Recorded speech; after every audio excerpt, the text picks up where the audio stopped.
Good morning students. कल हमने chapter start किया था ग्रेविटेशन, जिसके बारे में मैंने आपको कल कुछ बताया था और उसको पढ़ने के लिए कहा था। तो आज मैं एक बार थोड़ा सा रिवाइज आपको करवा रही हूँ। प्रीवियस चैप्टर्स में 8 और 9 में मोशन और लॉज ऑफ मोशंस में हमने पढ़ा था कि motion of objects and force as a cause of motion. ठीक है, हमने उसमें पढ़ा था कि मोशन क्या होती है, ऑब्जेक्ट्स की मोशन कैसे होती है और उसके ऊपर कौन सा फोर्स काम करता है।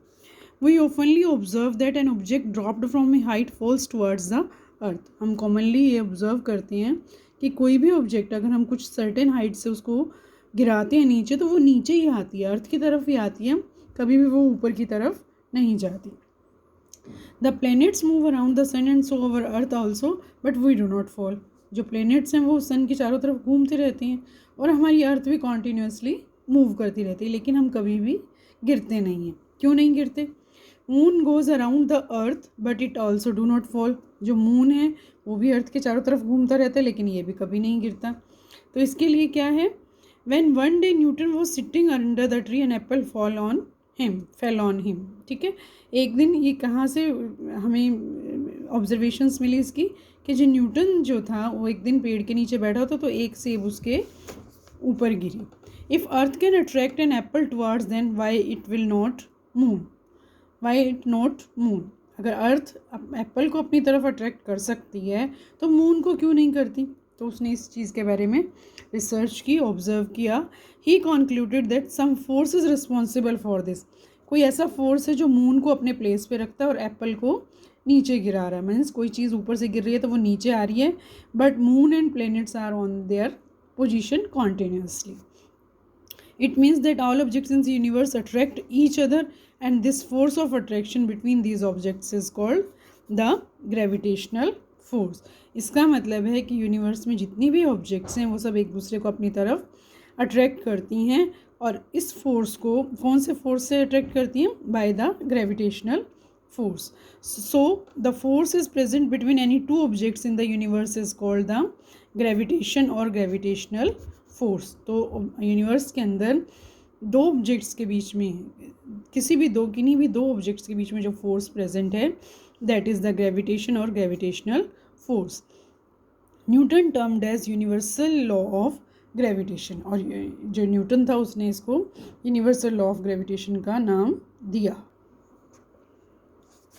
According to Newton's law of gravitation, according Newton के लॉ ऑफ ग्रेविटेशन के according, the force of gravitational attraction between two objects is directly proportional to the product of their masses. कोई ऑब्जेक्ट्स हैं जिनकी masses m1 और m2 हैं, तो इनके directly proportional है, and inversely proportional to the square of distance between them, और उनके इन्वर्सली प्रोपोर्शनल है जो उन ऑब्जेक्ट्स के बीच में डिस्टेंस है, उन ऑब्जेक्ट्स और उसके बीच में, उन ऑब्जेक्ट्स के बीच में डिस्टेंस है उसके इन्वर्सली प्रोपोर्शनल है। ठीक है, to the square of the distance between them, और उस डिस्टेंस के स्क्वायर के। ठीक है, if m1 and m2 be the masses of two objects, अगर m1 और m2 दो मासेस हैं ऑब्जेक्ट्स की और उनको हमने सेपरेट किया डिस्टेंस d से, तो ग्रेविटेशनल फोर्स ऑफ अट्रैक्शन हम इस तरह से लिख सकते हैं। और जब हम इस साइन ऑफ प्रोपोर्शनैलिटी को हटाएंगे, then we will put a word capital G which is known as the G is constant and known as the universal constant of gravitation, और इसको हम universal constant of gravitation कहेंगे। ठीक है, universal constant of gravitation G is numerically equal to the force of attraction between two objects of unit mass each separated by unit distance, और इसकी जो value है वो उसके इक्वल ही होगी, जो भी हमारी ये वैल्यू आएगी उसके इक्वल होगी। और वैल्यू ऑफ G जो है generally 6.673 into 10⁻³ newton metre square पर kilogram square. G is called a universal constant because its value does not depend on the nature of intervening medium। G को जो है यूनिवर्सल कांस्टेंट इसलिए कहते हैं क्योंकि इसकी वैल्यू किसी भी बीच में मीडियम पे डिपेंड नहीं करती, टेम्परेचर पे डिपेंड नहीं करती, और किसी भी अदर फिजिकल वेरिएबल पे डिपेंड नहीं करती। G is called the universal constant. ठीक है, G को यूनिवर्सल कांस्टेंट इसलिए कहा जाता है। As value of G is extremely small, जो G की वैल्यू है वो बहुत छोटी सी है। Gravitational force between ordinary terrestrial objects is so small that it can not be detected. जैसे हम सब लोग बैठे हैं या कोई भी ऑब्जेक्ट रखिए तो हम एक दूसरे की तरफ एक दूसरे को अट्रैक्ट तो करें, लेकिन वो वैल्यू इतनी छोटी है कि हमें वो फील नहीं होती, ठीक है। हाँ, so force of attraction acting on an object due to earth, force of attraction between earth and moon, force experienced by planets due to gravitational attraction of sun can be easily felt and measured। जो हम आपस में routine में use करते हैं objects, उनके बीच में हमें ग्रेविटेशनल पुल जो है महसूस नहीं होता, लेकिन जो अर्थ की वजह से ग्रेविटेशनल पुल है बिटवीन अर्थ और मून है, और जो प्लैनेट्स के बीच में है, इसको हम इजीली फेल्ट कर सकते हैं, ठीक है। Moon is revolving around the earth in a circular orbit, ठीक है। मून जो है अर्थ के चारों तरफ एक सर्कल की फॉर्म में रिवॉल्व कर रहा है। Circular motion is an accelerated motion, क्योंकि यहाँ पे जो डायरेक्शन ऑफ मोशन है वो कॉन्टीन्यूसली चेंज होती रहती है हर पॉइंट्स पे, ठीक है।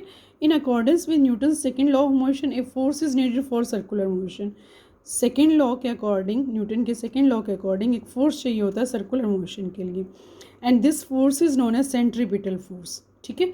सेंट्रीपिटल फोर्स कहते हैं इसको, जिसको आप इस डायग्राम से समझ सकते हो, ठीक है। जिस तरह से इसको ये कोई भी एक मैन है, स्नेक बांधा हुआ है, तो इस पत्थर को, ठीक है, तो ये एक जो मोशन है दैट इज़ द सेंट्रीपिटल, जो फोर्स इस पे अप्लाई हो रहा है दैट इज़ सेंट्रीपिटल फोर्स, ठीक है। Centripetal force is a force needed by an object keep moving along the circular path and the force always acts towards the center of the circle। और ये force जो है center of circle की तरफ काम करते हैं। In case of circular motion of moon around the earth, अगर हम सर्कुलर मोशन की बात करें मून की, अर्थ के जो चारों तरफ मून राउंड लगाता रहता है, उसकी सर्कुलर मोशन के बारे में बात करें तो centripetal force is provided by the gravitational attraction of earth on moon. तो ये जो उसको ग्रेविटेशनल फोर्स, जो सेंट्रीपिटल फोर्स है, वो कहाँ से आ रहा है? अर्थ की ग्रेविटेशनल अट्रैक्शन से आ रहा है, जो कि वो मून पे अप्लाई कर रही है। Similarly centripetal force needed for circular motion of planets around the sun is provided by gravitational attraction force due to sun on the planet. और प्लैनेट भी इसी तरह से एक राउंडेड स्ट्रक्चर में घूमते रहते हैं सन के चारों तरफ, तो सन के और उनके बीच में ग्रेविटेशनल फोर्स अप्लाई हो जाता है, ठीक है। तो इस तरह से वो अपनी सेंट्रीपिटल जो सर्कुलर मोशन है उसकी तरह से वो अपना कंप्लीट कर सकते हैं। The force of gravitational attraction exerted by earth on an object is called the force of gravity. जो फोर्स ऑफ ग्रेविटेशनल अट्रैक्शन है अर्थ जो डालती है ऑब्जेक्ट्स पे, उसको हम फोर्स ऑफ ग्रेविटी कहते हैं। Force of gravity acting on object of mass m situated on earth surface of near its given by F is equal to G capital M small m upon r square, where m is the mass of earth, capital M जो है mass of the earth है, and r is the radius of earth, and small m is the mass of that particular object, जिसके ऊपर हमने जानना चाह रहे हैं कि कितना ग्रेविटेशनल फोर्स लग रहा है। तो उसका जो मास होगा वो यहाँ पे लिखा जाएगा द एक्चुअल, ठीक है। जो यूनिवर्सल लॉ ऑफ ग्रेविटेशन जो उसने दिया था हमें न्यूटन ने, उसको हम यूनिवर्सल क्यों कहते हैं? In sense that it is applicable to all bodies, ये सभी बॉडीज़ के लिए एप्लीकेबल हैं। Whether the bodies are big और स्मॉल, चाहे वो बॉडीज़ छोटी हैं या बड़ी हैं। वेदर दे आर सेलेस्टियल और टेरेस्ट्रियल, चाहे वो अर्थ पे हैं चाहे वो स्पेस में हैं। सेलेस्टियल होते हैं स्पेस वाली, और टेरेस्ट्रियल होती है जो अर्थ पे हैं। चाहे वो अर्थ पे हैं, चाहे वो स्पेस में हैं, चाहे वो छोटी हैं, चाहे वो बड़ी हैं, ये सब के लिए सिमिलर फॉर्म में लागू होता है। That's why it is called the universal law. Inverse square का क्या मतलब होता है? इन्वर्स स्क्वेयर हमने बार बार लिखा है ना, F is equal to M capital M, जैसे हमने लिखा है F is equal to capital M into small m G upon R2।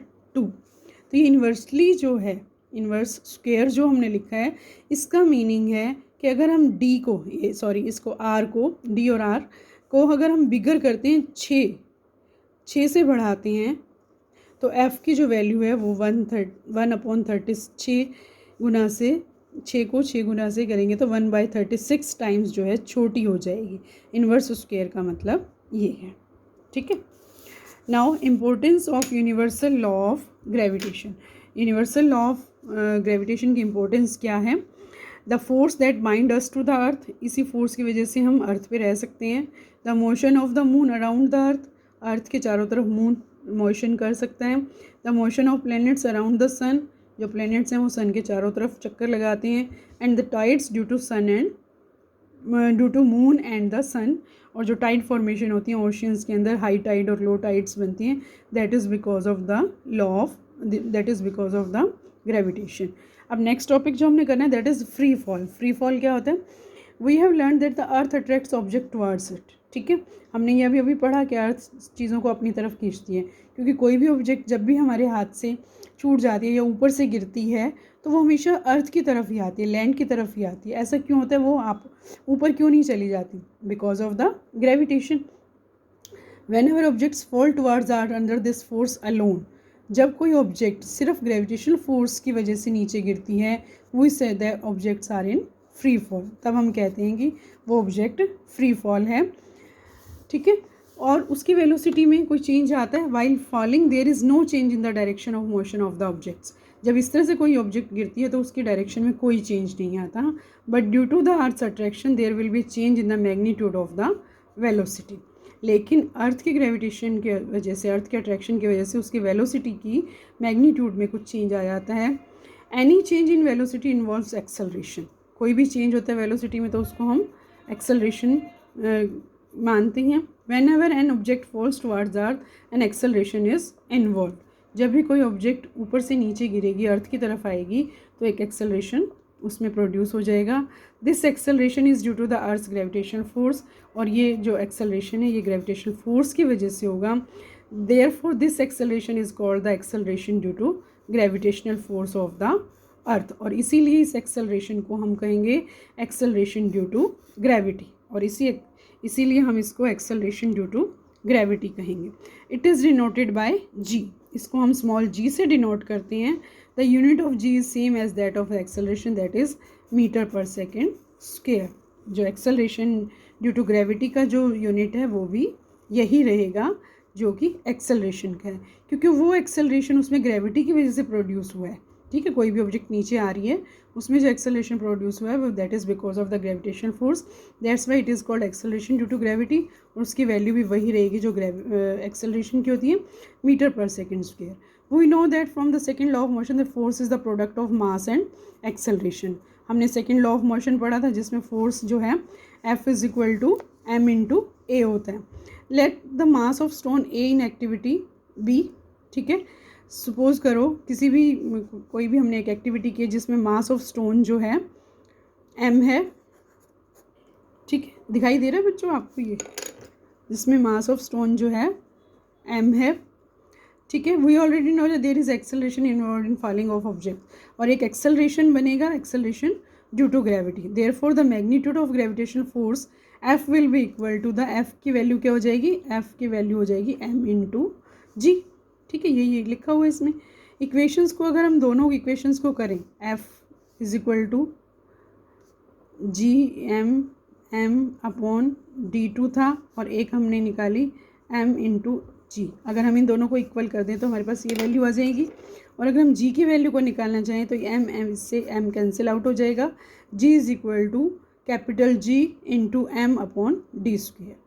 ठीक है, where m is the mass of the earth, जहाँ पे m जो है ये मास ऑफ द अर्थ है, d is the distance between object and the earth, capital G is the gravitational constant जिसकी value fix है। इस तरह से हम एक्सेलरेशन ड्यू टू ग्रेविटी को मेज़र कर सकते हैं। ठीक है, okay. Let an object be on the near or surface of the earth. The distance d will be equal to r, the radius of the earth. Thus, for objects or on or near the surface of the earth. अगर कोई object अर्थ पे है या near the surface of earth है तब हम mg को इस तरह से भी डिनोट कर सकते हैं। ठीक है, जहाँ पे d जो है डिस्टेंस के बजाय हम ये ले लेंगे r2। Earth, the earth is not a perfect sphere. Earth जो एक पूरी तरह से गोल नहीं है, आपको पता है। As the radius of the earth increases from the poles to the equator, जो रेडियस है अर्थ की वो पोल्स से अगर इक्वेटर की तरफ जाएं तो वो बढ़ जाती है। The value of ji becomes greater at the poles then at the equator. जो जी की वैल्यू है वो पोल्स पे ज़्यादा है in comparison of the equator. For most calculations we take g to be more और लेस कॉन्स्टेंट और near the earth, but for the objects far from earth acceleration due to gravity force was given by equation 10.7। अगर कोई object है अर्थ के ऊपर है, acceleration due to gravity है, तो उसको हम इसी इक्वेशन से डिनोट करते हैं। ठीक है, to calculate the value of g, value of g हम कैसे कैलकुलेट करेंगे? वैल्यू ऑफ जी को हम कैलकुलेट करने के लिए इसमें हम सभी वैल्यूज़ को पुट कर देंगे। इसमें अगर हम सारी वैल्यूज़ को पुट कर देते हैं तो वैल्यू ऑफ जी जो है एक्सेलरेशन ड्यू टू ग्रेविटी हमारे पास सॉल्व करके ये आ जाता है। Thus the value of acceleration due to gravity of the earth is that. इसमें देखिए फिक्स है कि जी के जो कैपिटल जी है उसकी वैल्यू ये है, और जो मास ऑफ द अर्थ है वो हमारी फिक्स है, और जो रेडियस ऑफ द अर्थ है ये भी हमारी डिस्टेंस स्क्वायर जो है ये भी हमारा फिक्स है। ठीक है, तो कल हम ये टॉपिक करेंगे motion of objects under the, जिसमें हम आगे टॉपिक पढ़ेंगे। आपको ये टॉपिक कल पढ़ने हैं। ठीक है, तो मैं कुछ क्वेश्चन सेंड कर रही हूँ, वो आपने करना।